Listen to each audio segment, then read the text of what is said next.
అందరికీ నమస్తేనుల్లా welcome to our channel this is Rekha right. దేశవ్యాప్తంగా సంచలనం రేపుతున్న వార్త ఇది. దేశవ్యాప్తంగా కాదు, ప్రపంచ దేశాలు కూడా తొంగి చూసేటట్టు చేసిన వార్త ఇది. ఇది వార్త అనాలనా ఇంకేమనాలనా ఏం అర్థమైతలేదుల్లా. ఒక ఆడబిడ్డగా ఆవేదన తట్టుకోలేకపోతున్నా, బాధ తట్టుకోలేకపోతున్నా. తల్లిదండ్రులు ఎవరైనా ఒక బిడ్డను కానీ వాళ్ళు రక్తపు మడుగులో ఆ పిల్లల్ని వాళ్ళు మంచి ఫలాలు అందిస్తారని అనుకుంటారు, కానీ వాళ్ళు మంచి భవిష్యత్తు పొందాలి అని అనుకుంటారు, కానీ ఇట్లాంటి సిచ్యువేషన్స్ ఏ బిడ్డకు ఏ తల్లిదండ్రులు ఎదురవ్వాలని చూడరు. నిజంగా ఒక ఆడబిడ్డగా ఒక ఆవేదన, ఇంత చాలా బాధ. ఈ ముచ్చట ఈ వార్త చేయాలన్నా వద్దా, లేకపోతే ఈ టాపిక్ మీద మాట్లాడాలన్నా వద్దా అని చెప్పేసి, ఎందుకంటే అంత ఆవేదన ఉన్నది ఈ అంశం మీద. ఏంది ఎటు పోతుంది సమాజం, ఏమైంది, దేశానికి ఏమైంది, రాష్ట్రానికి ఏమైంది. రాష్ట్రంలో కూడా ఇట్లాంటి ముచ్చట్లు వెలుగులోకి వస్తానే ఉన్నాయి. సరే, రాష్ట్రం ముచ్చట కాదు, ఇప్పుడు దేశం ముచ్చట. ఎక్కడైనా దేశమైనా రాష్ట్రమైనా ప్రపంచమైనా మహిళనే, ఒక ఆడది ఆడదే. ఇలా స్త్రీమూర్తులు గొప్పగా కొలవబడుతున్న దేశం ఇది. ఈ దేశంలో ఇట్లాంటి పరిస్థితులు వస్తాయని, ఒక నిర్భయతోనో ఒక దిశతోనో ఆగిపోతాయని అనుకున్నాం. అంతకంతకు పెరుగుతానే వస్తానే ఉన్నాయి. ఘోరమైన పరిస్థితులలో డాక్టర్లు మొత్తం నిరసన చేపడతా ఉన్నారు. రాష్ట్రాల వ్యాప్తంగా దేశవ్యాప్తంగా నిరసన వ్యక్తం చేస్తూ ఉన్నారు. రోడ్ల మీదకి వచ్చి ధర్నాలు చేస్తూ ఉన్నారు. Justice, we want justice, we want justice అని చెప్పేసి, అమ్మాయికి న్యాయం జరగాలి అని చెప్పేసి. ఆమె ఇలా ఒంటరిగానే పోవచ్చు, కానీ ఆమెతోని మేమందరం నిలబడుతున్నాం, ఆమెకు న్యాయం జరిగేదాకా మా పోరాటం ఆగేది లేదని చెప్పేసి వాళ్ళు ఆవేదన వ్యక్తం చేస్తూ ఉన్నారు. మనం చూడొచ్చు. ఏంటంటే చాలా బాధల్లా, ఎంత నొప్పి భరించుంటుంది ఆమె, ఎంత ఆవేదన. ఒక మెడ ఎముక విరిగిపోయి పెయ్యంత నల్లగయ్యి, కండ్ల నుంచి ముక్కుల నుంచి చెవుల నుంచి ఎక్కడ చిన్న ఇంచు గ్యాప్ ఉన్నా కూడా అక్కడి నుంచి బ్లీడింగ్. ఎంత బాధనుల్లా నిజంగా. మరి సీఎం గారు ఏం చేస్తారో తెలియదు, ఎవరు ఎటువైపు పోరాటం చేస్తారో తెలియదు. ఇది ఒక సామాజిక అంశం, సమాజం సిగ్గుపడే అంశం. దీన్ని రాజకీయాలకు ఎందుకు రుద్దాలని చూస్తుండ్రో తెలియదు. మొత్తం మీద ఏది ఏమైనప్పటికీ కూడా అమ్మాయి ప్రాణం అయితే పోయింది. ఆ ప్రాణాన్ని ఎవరు తిరిగి ఇయ్యలేరు. చేయాల్సిన న్యాయం ఇంకొకరు ఇట్లాంటి పనులు చేయడానికి భయపడేటట్టు చేయాలి. ఎవడో వచ్చి ఒప్పుకున్నాడట నేరం, ఇగో నేనే చేసినా ఏం చేస్తారో చేసుకోపోర్రి అని చెప్పేసి ఎవడో వచ్చి ఒప్పుకున్నాడట. బ్లూటూత్ కరెక్ట్ అయిందని వారు అరెస్ట్ చేసిండ్రట. ఇక అటు పోతే ఇప్పుడు మాజీ అయిండు, ఆయన చుట్టే తిరుగుతుంది ఈ కేసు అంతా, ఆయన చుట్టే తిరుగుతా ఉన్నది ఈ కేసు అంతా. ఎంబటే ఈ ఇన్సిడెంట్ కాగానే ఆయన రాజీనామా చేసుడేంది, రాజీనామా చేసిన ఎంబటే ఇంకో వైద్య కళాశాల లేకపోతే ఇంకో వైద్య హాస్పిటల్లో ఒక ప్రమోషన్ కల్పించి ఇంకో పదవి ఇచ్చుడేంది. దీని వెనుక ఏం జరుగుతా ఉన్నది? మొత్తం మీద ప్రమోషన్ ఇవ్వాలి. ఇక్కడ ప్రమోషన్ తీసుకోవాల్సిన అవసరం ఏమున్నది? ఇక్కడ ఈ ఇన్సిడెంట్ మీదనే కదా ఆయన రాజీనామా చేసి వేరే హాస్పిటల్కి పోయింది. అక్కడ ప్రమోషన్ ఇచ్చి మరి అక్కడ వేరే పదవి ఇచ్చి మరి అక్కడ జాయిన్ చేయించుకోవాల్సిన అవసరం ఏమున్నది? ఆయనకు అక్కడ ప్లేస్మెంట్ కల్పించాల్సిన అవసరం ఏమున్నది? ఆపాల్సిన అవసరం లేదా? బాధ్యత లేదా? దీనికి సంబంధం ఉన్న అధికారులు కూడా, దీనిలో సంబంధం ఉన్న అధికారులకు కూడా ఎంబటే శిక్ష పడాలి. నిజంగా మేపుడే. ఈ మధ్య కాలంలో ఎన్టీఆర్కి సంబంధించి ఒక సినిమాకి సంబంధించిన ఆ వీడియో కూడా వైరల్ అవుతా ఉన్నది. ఎక్కడైనా ఇమీడియట్లీ శిక్ష విధించి అద్దేసే చట్టాలు న్యాయాలు ఉన్నాయి, కానీ మన దగ్గర మాత్రం ఏండ్ల తరబడి దున్నపోతులను మేపినట్టు మేపుతారు. జైల్లో కూర్చోబెట్టి ఏండ్ల తరబడి దున్నపోతులను మేపినట్టు మేపుకుంటా హెబియస్ కార్పస్ రిట్ అని చెప్పేసి ఒకటి ఉంటుంది కదా, గవర్నర్కు వాళ్ళు ప్రతిపాదన పెట్టుకోగానే క్షమాగుణం చూపెట్టి ఇక మంచిగా బతుకుతామనగానే బయటకు విడుదల చేస్తారు కొంతమందిని. ఇక దాన్ని కించపరిచినట్టు కాదు, కానీ ముచ్చట ఇక్కడ మనం మాట్లాడుకోవాల్సిన అవసరం ఏముందంటే, వేరే దేశాలలో ఏ దేశాలలోనైనా తప్పు జరిగిన వారం వ్యవధిలోనే ఆ కేసు క్లోజ్ చేస్తారు. నిందితులకు సరైన శిక్ష అమలు చేసి, సరైన శిక్ష అంటే ఇట్లాంటి వాటిలలో డైరెక్ట్ ఉరి శిక్ష లేకపోతే కాల్చి పడేసుడు గిదే ఉంటుంది. మన దగ్గర చట్టం న్యాయం లేదు. మొత్తం మీద ఇది రాజకీయం చుట్టూ తిరుగుతూ ఉన్నది. రాజకీయాన్ని ఎందుకు పులుముతా ఉన్నారో తెలియదు. ఇక ఘోరమైన పరిస్థితులు. ఒకటి చెప్పదలుచుకున్న, ఒక డ్యూటీ డాక్టరు, అటు పోతే ట్రైనీ డాక్టరు, ఆమె మీద అంత అఘాయిత్యం చేయాల్సిన అవసరం ఎవరికి ఉంటుంది? ఎందుకు? ప్లాన్ ప్రకారం, పక్కా ప్లాన్ ప్రకారము ఆమె నైట్ డ్యూటీలు చేసేటప్పుడు మాటు వేసి మరి ఆ విభాగాన్ని ఇప్పుడు రినోవేషన్ చేస్తూ ఉన్నారు. ఇప్పుడు రోడ్డు మీద ఏదైనా యాక్సిడెంట్ అయినా, మర్డర్ అయినా ఇట్లాంటి పదాలు ఎక్కువగా వాడితే కూడా ఇబ్బందికరంగానే ఉంటుంది. ఎందుకంటే కొన్ని గైడ్ లైన్స్ ఉంటాయి కాబట్టి. ఇక్కడ మర్డర్ అయినా లేకపోతే ఏదైనా అక్కడ ఒకటి అది పెడతారు. ఈవెన్ మీడియా మిత్రులను కూడా అలో చేయరు అక్కడికి. ఒక పోలీసులు తప్ప, ఎన్ఫోర్స్మెంట్ తప్ప ఎవరు ఓరు అక్కడికి. అక్కడ ఒకటి పెడతారు, ఆ ప్రాంతము నిషేధితం అని చెప్పేసి ఒకటి పెడతారు. పెట్టిన తర్వాత అక్కడికి ఎవరు పోరు. కానీ ఇక్కడ ఇంత పెద్ద అఘాయిత్యం అయితే ఆ ప్రాంతాన్ని రినోవేషన్ చేపించుడేంది? అది ఇన్సిడెంట్ అయినాకనే రినోవేషన్ చేపించాల్సిన అవసరం ఏమున్నది? అంటే దోషులను తప్పించే ప్రయత్నం చేస్తున్నారా? దోషులను నిర్దోషులుగా చిత్రీకరించే ప్రయత్నం చేస్తా ఉన్నారా? అసలు ఒక్కడు ఒప్పుకునుడైంది. 151 ml వీర్యం వచ్చిన తర్వాత కూడా ఆ పోస్ట్ మార్టం చేసిన డాక్టర్ బయటకు వచ్చి చెప్తే గుండె తరక్కపోయిందోల్లా. నిజం, తల్లిదండ్రులు అక్కడే ఉన్నారు. ఒక 3 గంటల పాటు నా గుండె డబడబ కొట్టుకున్నది ఆగకుండా. ఆ స్పీడ్ ఎంతనో, ఆ వేగం ఎంతనో, నా గుండె కొట్టుకునే స్పీడ్ ఎంతనో ఆమె డెడ్ బాడీ చూసిన తర్వాత అని చెప్పేసి ఆవేదన వ్యక్తం చేసింది ఒక మహిళా డాక్టరు. ఇలా తల్లిదండ్రులు ఆ సిచ్యువేషన్లలో ఏ బిడ్డనన్నా చూడాలనుకుంటారా? నిజంగా ఈ ముచ్చట చెప్తా ఉంటే ఇది ఆ అమ్మాయికి జరిగిన అన్యాయమే కాదు, యావత్తు దునియాల మహిళలకు జరుగుతున్న అన్యాయము. మహిళలంటే అంత చీప్ అయిపోయిందా మీకు? ఇలా అంత సులకనైపోయిందా? ఒక అక్కో, ఒక చెల్లో, ఒక తల్లో మిమ్మల్ని కన్నది ఒక తల్లే అని యాదికి రాదా ఆ టైంలో మీకు? ఎంత క్రూరత్వానికి దిగజారుతారో అంత క్రూరత్వమా, అంత మూర్ఖత్వము. చదువుకున్నారా అయ్యా? పెరుగుతున్న సాంకేతిక పరిజ్ఞానానికి అనుగుణంగా ఎందుకు పోతలేవురా అయ్యా మీ మైండ్లు? పెరుగుట విరుగుట కొరకే అనేది నిజమైతన్నదా? ఆ అమ్మాయికి న్యాయం జరగాలి. న్యాయం జరిగేదాకా మేము పోరాటం చేస్తాం కంపల్సరీ. బెంగాల్లో సరైన న్యాయము ఆ నిందితులు ఎవరైతే ఉన్నారో పరారైనరా. మరి ఒక్కడు నిజంగా ఒక్కడు మెడబొక్క ఇరిగేటట్టు హింసిస్తాడా? ఒక్కడు ముక్కుల నుంచి నోట్ల నుంచి బ్లడ్ వచ్చేటట్టు, ఎక్కడ అంగుళము హోల్ ఉన్నా కూడా అక్కడి నుంచి బ్లీడింగ్ అయ్యేటట్టు హింసిస్తాడా? పెయ్యంతా కమిలిపోయేటట్టు చిన్న దెబ్బ తాకుతని ఇలా కమిలిపోతుంది.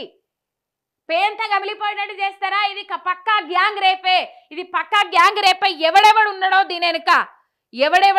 దీని వెనుక కంపల్సరీ బయటకు తీయాల్సిందే, లాగాల్సిందే కంపల్సరీ. వాళ్ళకు సరైన శిక్ష, ఇంకా సరైన శిక్ష కూడా సరిపోదు, దీనికి డైరెక్ట్ గురి శిక్ష చేసి పడేయాలి. ఒకళ్ళిద్దరికి ఇట్లా చేస్తేనే అందరు చక్కగా అవుతారు. మదంతో కొట్టుకున్న డ్యాష్ కొడుకులు అందరు చక్కగా అవుతారు.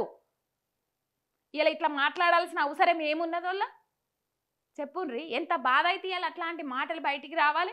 ఎంత ఆవేదన ఉంటే అసొంటి మాటలు బయటికి రావాలి? ఘోరమొల్లా, నిజంగా దారుణము.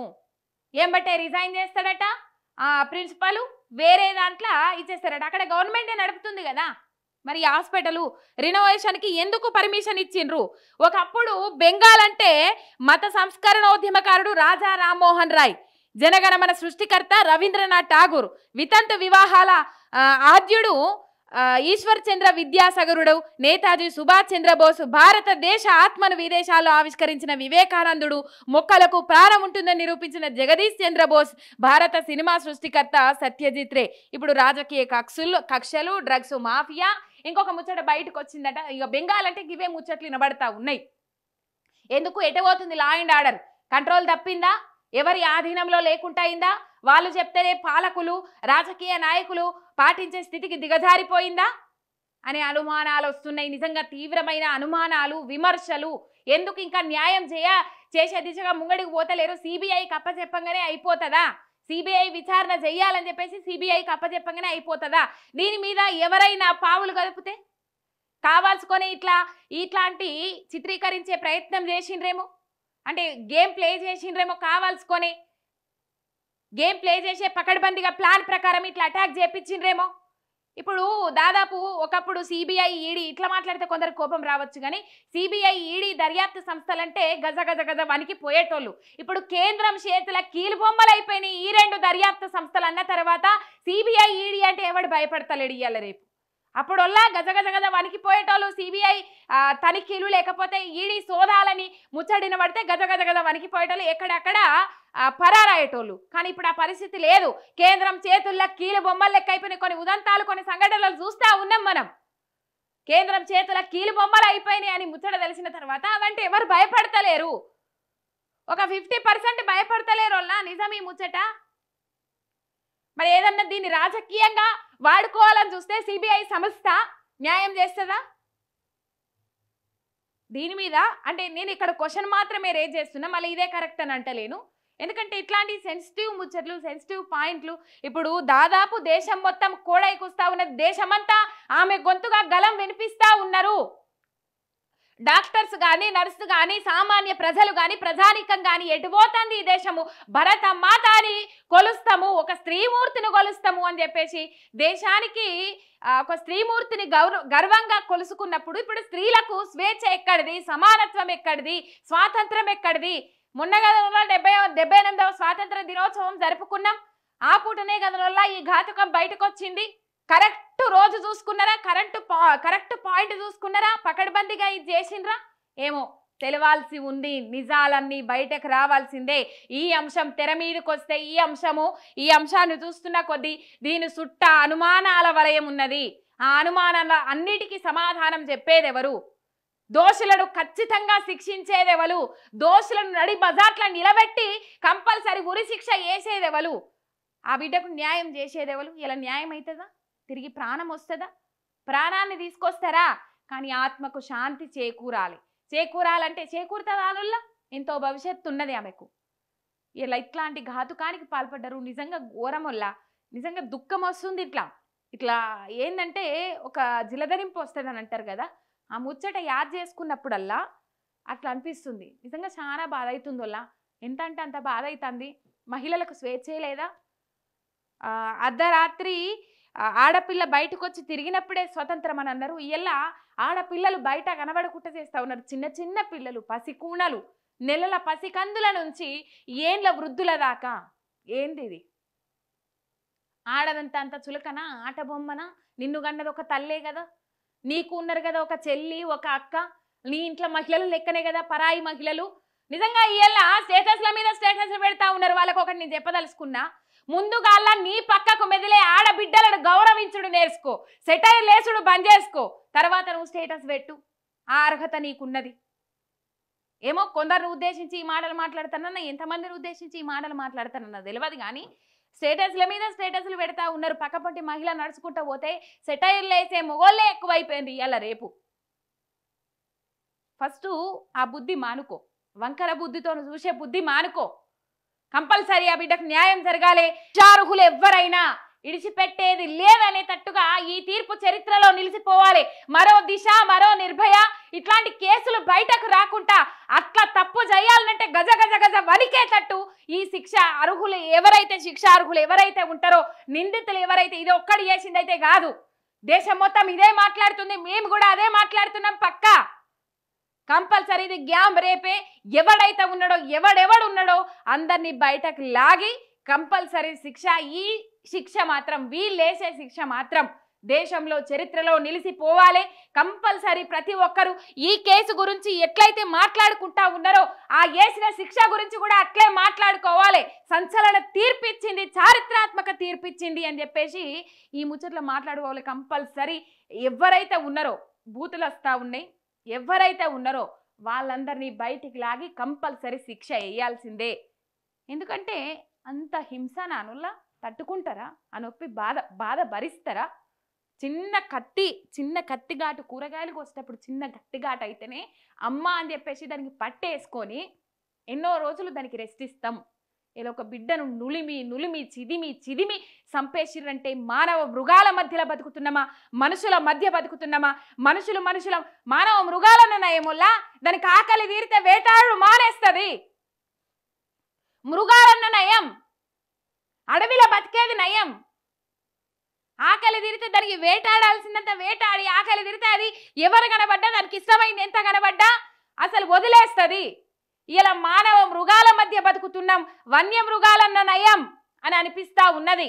ఎందుకు చూస్తలేమా? ఎన్ని చూస్తలేమోల్లా పసిగుడ్డులు, నెలల పసిగందులు, 6 నెలలు, 6 సంవత్సరాలు, 9 నెలలు, 9 సంవత్సరాలు, 14 ఏళ్ళు, 20, 30, 40 మహిళకి ఇక స్వేచ్ఛ లేదా? మహిళ ఎక్కడ?